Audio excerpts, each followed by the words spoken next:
Vikram, it's a pleasure to welcome you. Oh, my pleasure. You have played a significant role. Before I go to the industry, I want to talk to you about your role in putting the panel together. So let's hear from you, because I've been talking to the other organizers and put a great conference like Pan IIT together. Content is king. Getting the right content is important. After the right content and the right speakers from industry is important. So let's talk a little bit about the panel and your focus on this particular topic.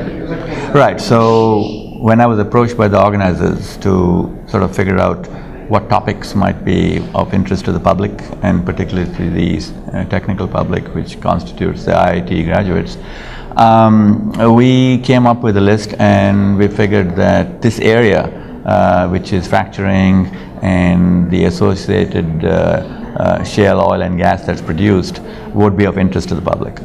So then that's when we decided to do that. So then, because I was in the business before, it was relatively easy for me to find the right panelists, persuade them to come, and it pretty much worked out. No better person than you to ask about fracking. Now that we are in the energy capital of the world, it's important to learn from people like you why you want to focus on this topic and how it's relevant. Well, the reason why it's relevant is that it's been amazing. Fracturing has enabled, fracking, if you will, has enabled oil and gas to be produced that we didn't even know could be produced before. And the result on the economy of the US at this time, and it will probably extend to other parts of the world, has been beyond dramatic. I consider shale gas to be the most important energy event since Alaskan oil was discovered several decades ago. And quite frankly, the economic impact exceeds that of Alaska oil. So, I mean, take for example, IHS CERA just published a report which pointed out that in 2012, every American household had a net addition to their disposable income of $1,200 in 2012. That's a lot when it's every household. So this sort of impact was not foreseen, and it has sort of enveloped us, and it has scared some people because it all came so suddenly, and there have been environmental issues, but what's undeniable is the economic benefit to the nation, and actually, quite frankly, also the national security implications to the nation. So for those reasons, I can't think of any topic in energy that is not more important than that. Going back to your role as the CTO of Halliburton, right, a global conglomerate, when you look back, dependence on energy, especially the fossil fuels, is kind of, it's give and take. It's going to continue for many decades to come, but we are slowly transform to the clean energy portion. So when a big company like Halliburton is involved, and other bigger companies of similar size, where are their challenges when they want to address, especially the PR quotient of the energy sector? Yeah, I hate to do this, but I'm going to plug my book. I've written a book called Shale Gas, The Promise and the Peril. But I have a whole chapter on that topic, on the topic of will shale gas slow down renewables? And in the very first sentence, I'm saying, unfortunately, yes. Okay, let's just face it, all right?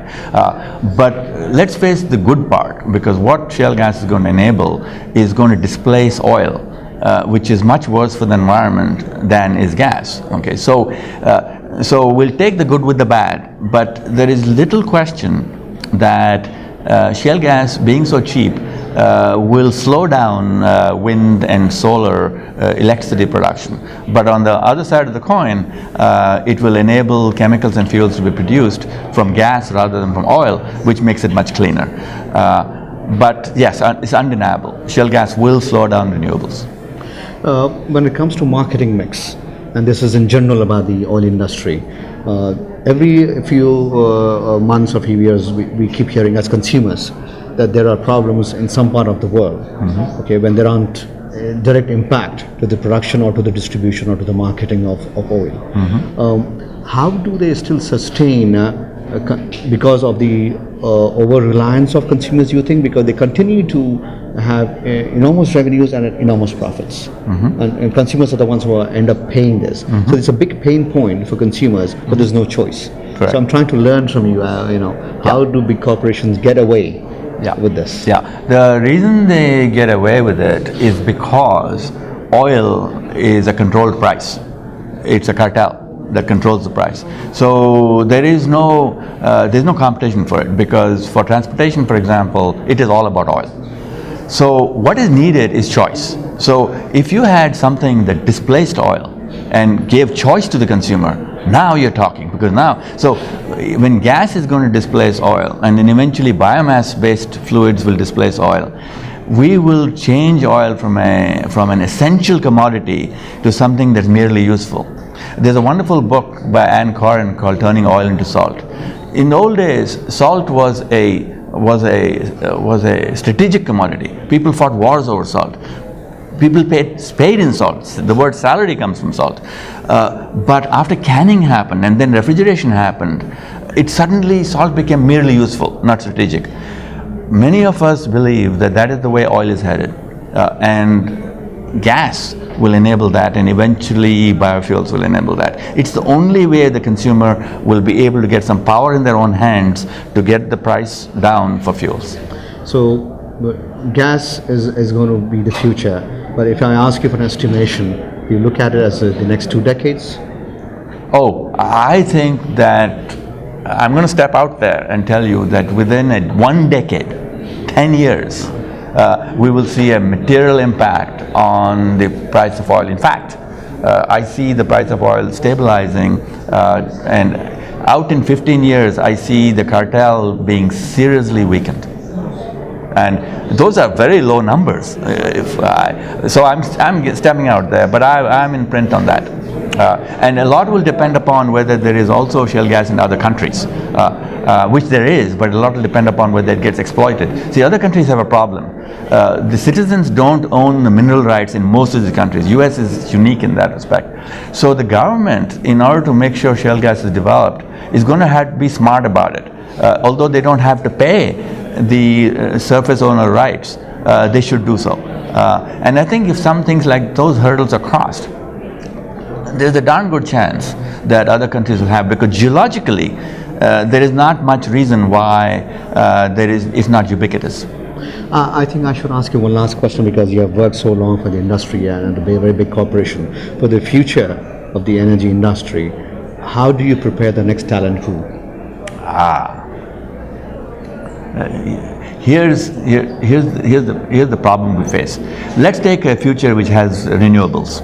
Okay, renewables such as wind and solar, we do not train engineers for that. Okay, if a wind guy wants to go and hire someone, they have to hire a mechanical engineer, electrical engineer who really know nothing about wind-related engineering. So what is needed is that every engineering school should have a curriculum a minor in it, not a major, in energy engineering. And then the students should be permitted, by the way, I'm speaking eloquently on this because I'm making this happen somewhere. Students should be permitted to take concentration in solar or in wind or in biofuels or something, not in everything. The other really important thing, these engineering students should be required to take social science courses, and real ones, okay, where they understand the societal context.